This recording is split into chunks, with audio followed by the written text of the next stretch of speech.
All right, good evening. We are still here in SHOT Show in Vegas, 2018. We are accompanied by Mr. Jared Ross of what company are you with? Rockwell Tactical. Okay, what's Rockwell Tactical do? Rockwell Tactical Group, we're a Pennsylvania-based training company. We got a lot of guys like myself with a background in the soft community. And then also now we're starting to branch out with some guys from some of the different branches as well as law enforcement. And we teach a wide variety of classes to everyone, civilians, law enforcement, military, stuff with firearms as basic as, which end does the bullet come out of to as advanced as you want to take it. CQB, stuff with night vision, vehicle stuff, car stuff. We also get into a lot of tactical medicine, stop that bleeding, and a wide variety of seminars. So we do a whole gamut of stuff. Nice. So we're going to try to keep this at about 30 minutes, but with all that, it could very well go a lot longer. Yes. I know you have an engagement, so we're going to try to motor through this. Sounds good. Sean. Sir. Yes. Sean is over here. He is distracted by somebody. By money. By money. Oh, that's a good distraction. Money's distracting. So having been kind of a student and a instructor of the gun, so to speak, for a number of years, your PR person had reached out and asked if we had a spot on the show for you, and I said absolutely. So with your background, soft community, and training, there are a number of questions I'd like to ask. But before that, Sean, do you have anything for Jared before we get started so we can kind of put it on the docket to talk about? Well, let's start with the obvious. It's a crowded sector that you're entering into. Mm-hmm. So, I'm most concerned about is what separates you.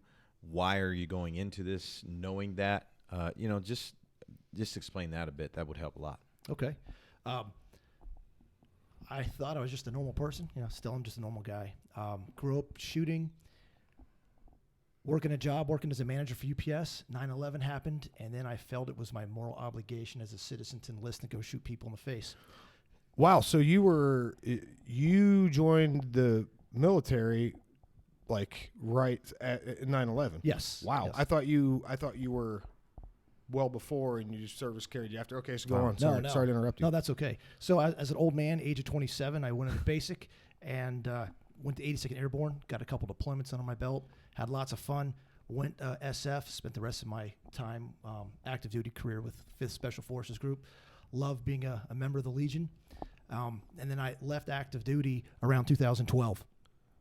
Okay. In middle of 2012, I joined the 20th Group, which is a National Guard Green Beret unit, and I started Rockwell Tactical. The reason why I started Rockwell Tactical is twofold. One, I came home on pass and leave, and some of my buddies were telling me, hey, you know what you're doing. Can you come show us? So I would show up at a range, and I thought it'd be like me and a friend, and it was me and a friend and a friend of a friend of a friend, like 10 guys. So we started doing this impromptu training and stuff. Had lots of fun. So I saw there's a real vacuum in that area in Pennsylvania for good quality training. So I just started doing it more and more often. The other thing was one morning while we were living at Vietnam, as it's affectionately known, I went on to Fort Bragg to go do PT with my unit, and 3 guys tried to break into my house. So my wife, who was almost asleep, she heard the noise of the guys trying to come in the kitchen door. And thankfully, when we were dating, she tolerated the gun. She kind of liked me, so she thought, I guess I'll learn how to shoot.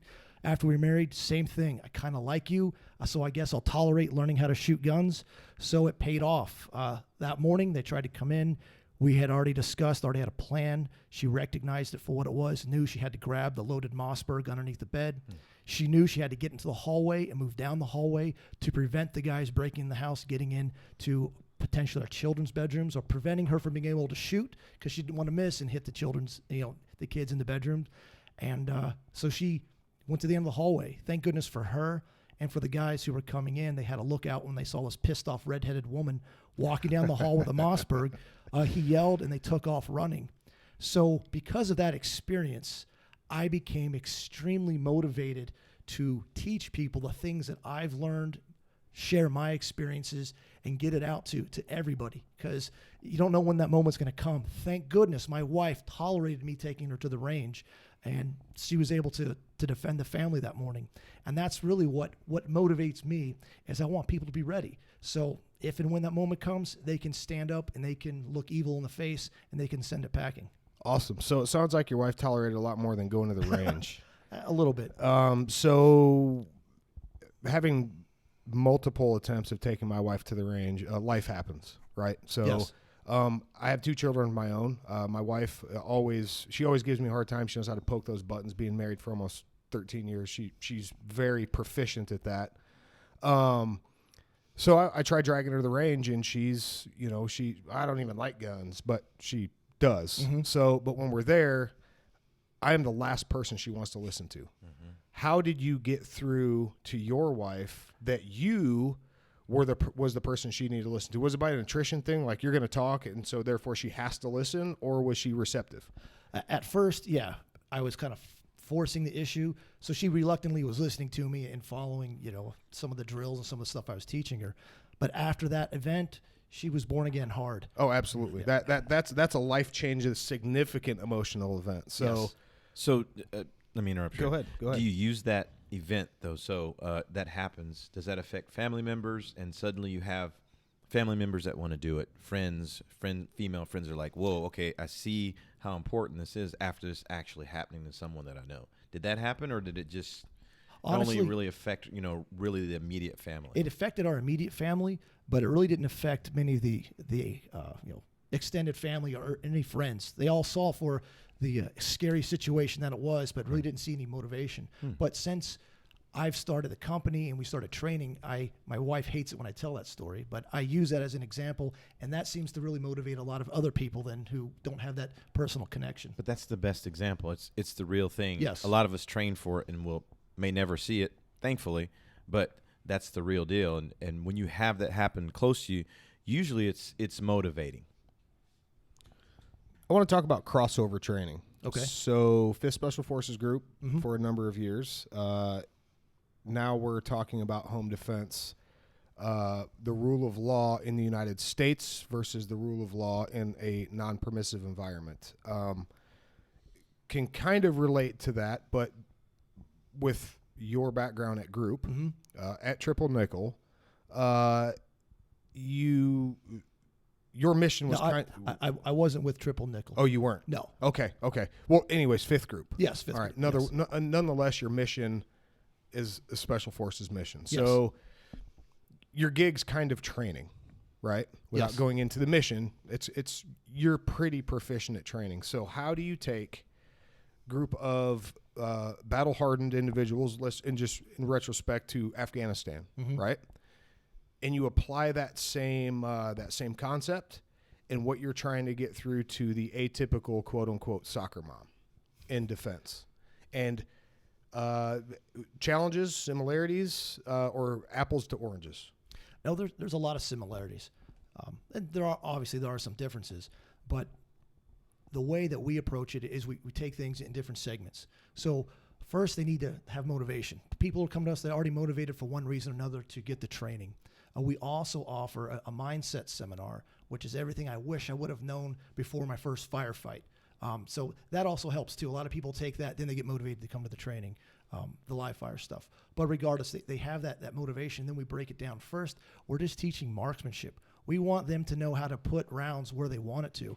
And we start introducing them to doses of stress. For some people, especially that soccer mom, there's nothing more stressful in her life than standing in front of a group of strangers and trying to shoot a gun. I don't need to yell. We don't need to do anything. That's all that self-induced stress.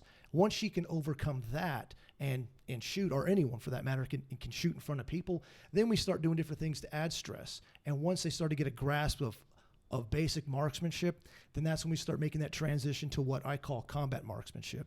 It's just a common term, but in my opinion, there's really no difference in combat shooting or combat marksmanship from what I've experienced in the CQB world or doing hits than what my wife experienced that morning in our house. Those things, they directly relate. She experienced it on an emotional level and a physical level, very similar to what I've experienced, overseas doing things. So with that similarity, it's just really language, and we're using some different language, different terminology, and speaking in a way that soccer mom can relate to, but we're teaching them those same basic skills. You and that stress, like you keep talking about, that self-induced, whether it be self-induced or an outside factor in inducing stress. The human body is a human body, right? We have our flight. We have our fight and flight mechanism. Yes. We have the audio exclusion, the loss of dexterity, tunnel vision, Yes. the whole thing we all as military and law enforcement guys hear about over and over and over and over. You take all that, you put it in a bag, shake it up, and now you say, here's a shotgun, use it. Your babies are in the next room. You know, you have all of your stuff, everything that you value is right there, and now two guys are trying to threaten that. So that is very powerful to teach that mindset or that theory based risk management, for lack of other terms. So another way, if I can jump in. Yeah. We do the live fire stuff. That's, is good. It's necessary. We use UTMs, and we have a wide variety of force on force classes that, again, each one is focused on something different. We have some that are focused on scenarios. We're not teaching anything.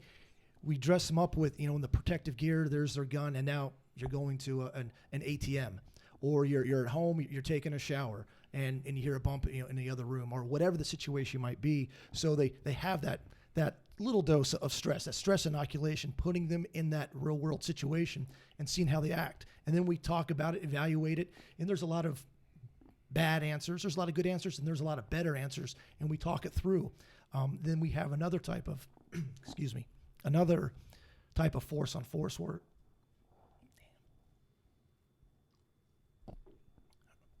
all right.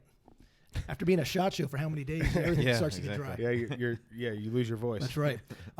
So then we do stuff where we are teaching those specific basics of how to clear a room. That's more instructional. This is how you want to enter the room. This is how you want to approach the door. This is how you want to work as a two-man team, i.e. a husband and wife working together like my wife and I would to clear a home, because we got to get to those kids' bedrooms.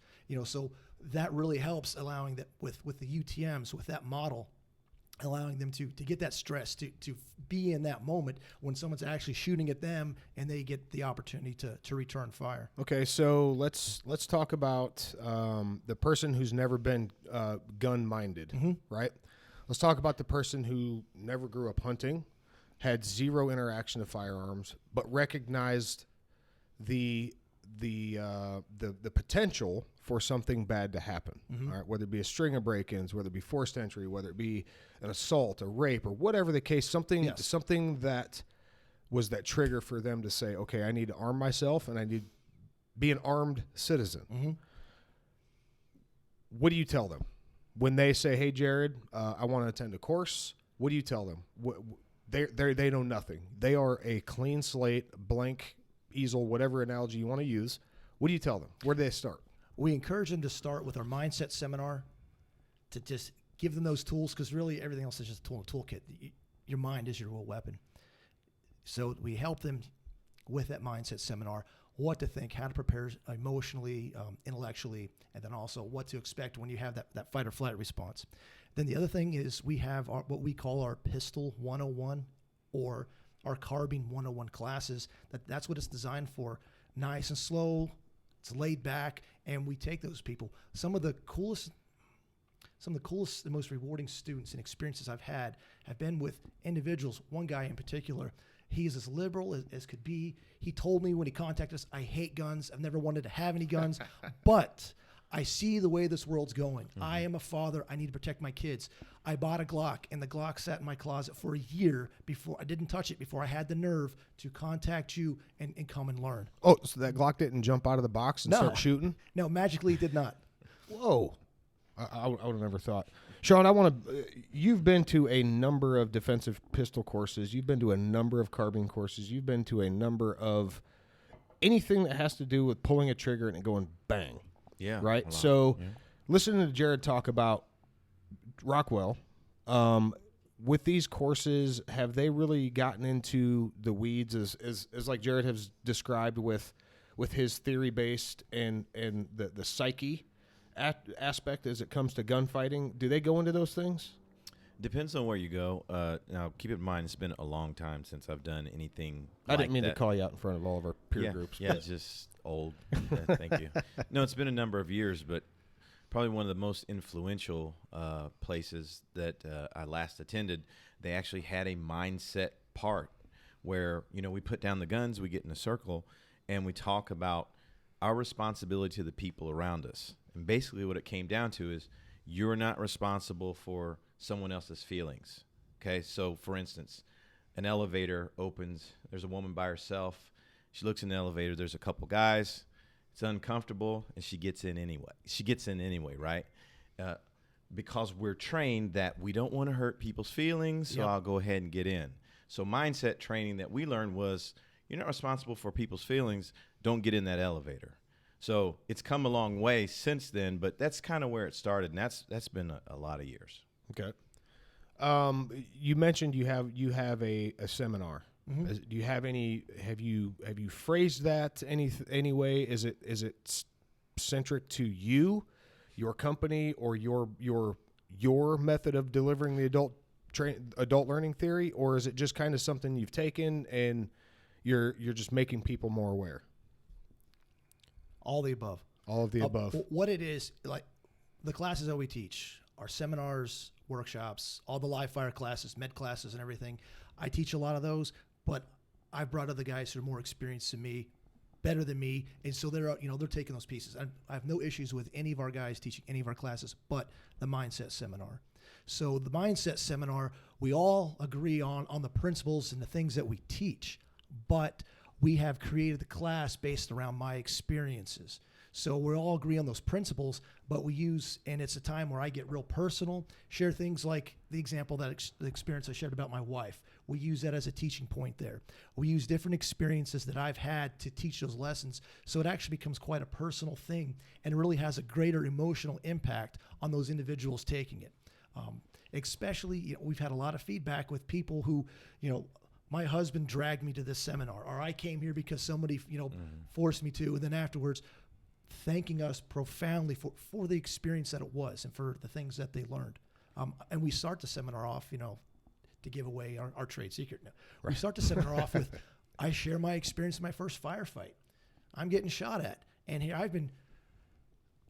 my grandpa bought me a BB gun when I was 5, taught me how to shoot. I had a .22 bolt action rifle as a kid. I had a shotgun. On my 21st birthday, I bought my first pistol. On my 18th birthday, I bought my first rifle. So I've been around guns my entire life. I've shot my entire life. So then now I'm in the 82nd Airborne. I'm in Afghanistan. Someone's shooting at me, and I just stood there like, what's going on? Is this really happening? So because of my experience of just being a deer in the headlights, I started searching myself. What happened to me? Is this normal? What's wrong? I started being led to some books, some other stuff. So then we basically, over 10, 15 years, I gathered all this information, talked to some other good, real experienced people to put this mindset seminar together and share it as I understand it. Right on. So Rockwell Tactical in itself, how many instructors do you have? What does your cadre look like? Right now we have 5 fairly active guys, regular guys. Myself with SOF, I've got another guy who's also SOF. We have everyone has some kind of a military, law enforcement background, but we have those 5, core guys.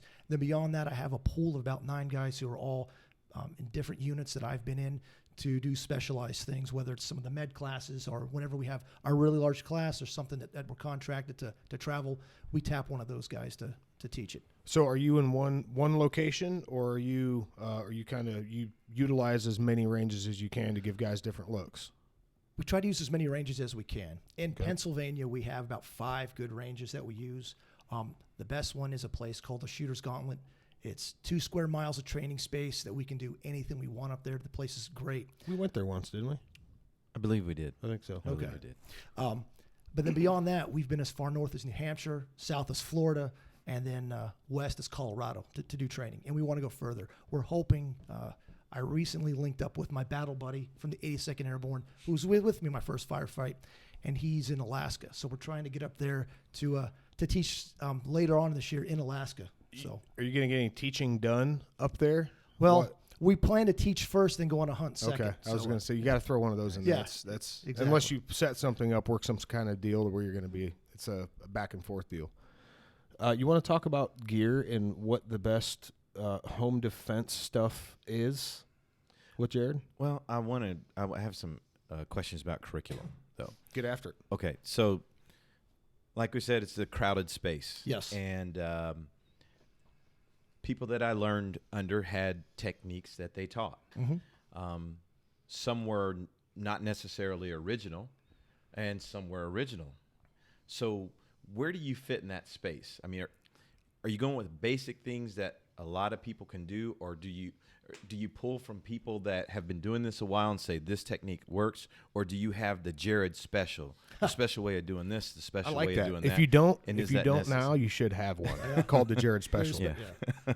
I'll work on that. You see what I'm saying? Yes. Yeah. So one of our, I don't know, branding, catchphrases, whatever, is principle-based training. So what does that mean?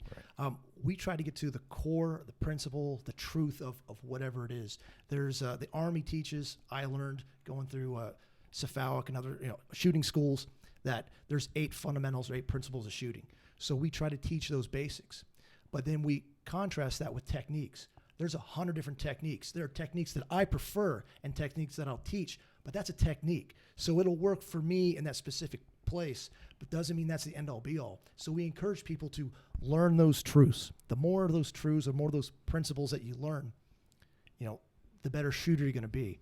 But then you need to understand the truth of whatever that situation is and then apply your own individual technique. So we encourage people to think outside the box. We encourage them to say, this is what we like, this is my technique, but try something else. So we're really big on being open and broad in that regard. Okay. Yeah, that's it. Yeah, that's a good point, because there's a lot of times that adult learning theory and what we learn in the military. I know when I was in, there was a lot of times I was left scratching my head. Like, I understood what the end game was, but I didn't quite understand why the hell we were doing what we were doing to get there. Like, when there can be more of an efficient and effective way of getting there while understanding what the end game is, right? Yes. So, we really tried. We try to explain everything. So, because I hate just saying, do it this way. Why? Because that doesn't mean anything. So we do our best to explain the how and the why. We are teaching combat shooting.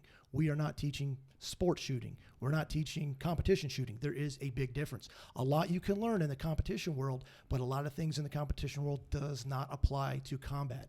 I'm teaching my wife how to combat shoot. I'm not teaching her to shoot balloons faster than the next guy. Right. So with that, we explain, this is why you do it this way, because you are in a fight. You are defending yourself, or more importantly, you're defending your loved ones. This is why you want to do it and how you want to do it. So we're really big in, if they don't understand, if our students, if that soccer mom, as you use as an example, if she doesn't understand the how and the why we're doing the things that we're doing, she's not going to do it. She's never going to be able to master it. Right. Yeah. Makes sense. So, do you have anything just for, we've talked a lot about defense, whether it be home protection, self defense. Do you have anything for anybody that just, I want to hone the skills that I've already gotten from somewhere else. So I call you up and I say, hey, Jared, veteran, pretty proficient shooting pistol, for an example. Do you have anything maybe I can piggyback on and just try to hone some stuff? Have you give me another look, more of a diagnostic, and then see if you can fix anything, any bad habits, or something that would make me more of an efficient, just overall shooter, not necessarily a defensive shooter, but an overall shooter. Yes, so let me answer that with 2 ways. Okay. We have our classes structured in a tiered system. 100 level classes, 200 level classes, 300 level classes. So to take, say, a 200 level class, you would need to take at least our 201. They can do anything you want in there. And while we say the equivalent thereof, there's a lot of really good shooters from the military, or even I've been shooting in my backyard my whole life, who haven't done anything organized, but they're good. Yeah, if they're good enough, jump into any one of those. So that's something that we do. People can jump into one of our classes, and most of our classes are 1 or 2 days, and they each focus on something specific. So if they want to hone their skills on whatever, working against a pro timer, or shooting steel, or close or far, or whatever the case may be, they're happy to jump into any of those 1 classes. The other thing that we do, we have what we call our sustainment classes. pistol sustainment and carbine sustainment. And it's designed as a one-day class where we do a wide variety of drills. And it's created for annual training to do some basics, get fresh, and then new drills. And it's also a place too where we've started to bring in building materials from a home.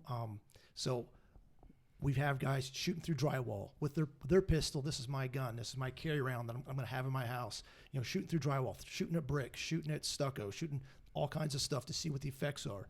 And then the most recent one we did, we had ballistic gel, which most people don't get a chance to shoot ballistic gel. So their gun, their rounds, what does it do? What do we have? We had gel. We had thick books soaked in water. Then we also had a bunch of old soft body armor. So people, here's my gun. What does it do against soft armor? So they're learning from that firsthand experience exactly what's going to happen. All in an effort to do what? To educate them so they're more empowered. So they know this is exactly what my gun's going to do. There's not going to be a question when that guy's in my house and I have to shoot him.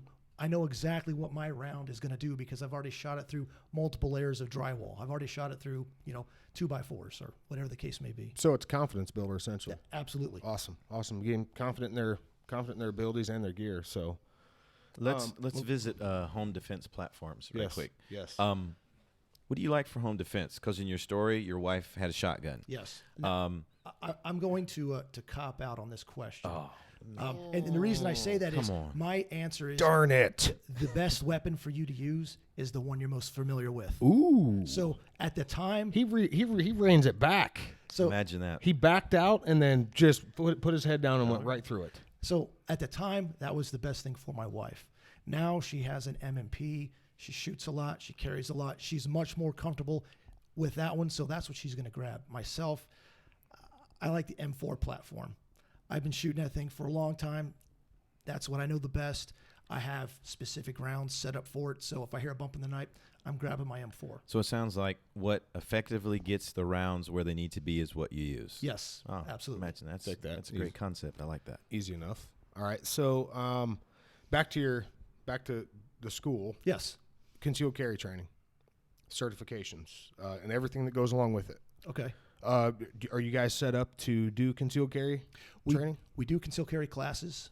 We have a seminar that has some of law, and then also it really focuses on how to carry and gives you a lot of different options just as informational. Then we have applied concealed carry classes where we're actually doing that, teaching people how to properly draw, teaching people, and running them through live fire drills. Okay. But as far as we're a Pennsylvania-based company, Pennsylvania is a shall issue state. So there's no requirements to get any kind of credentials or any kind of training prior to doing that. So working in Pennsylvania, we're used to people, they already have their concealed carry permit and they're coming to us to learn how to actually do it. Hone their skills. Yes, exactly. Okay, cool. Because I know some, some states do allow out-of-state, basically non-residents, to certify, Yes. whatever reciprocal states are out there. I didn't know if you guys were set up to do something No, like that. we're not. Okay. We can give you a good education, give you some good training, but that's not accredited. When it goes on paper, it is what it is. So how many different classes do you have to offer, all in all? I don't know. Off the top of your head, right? Off the top of my head, we probably have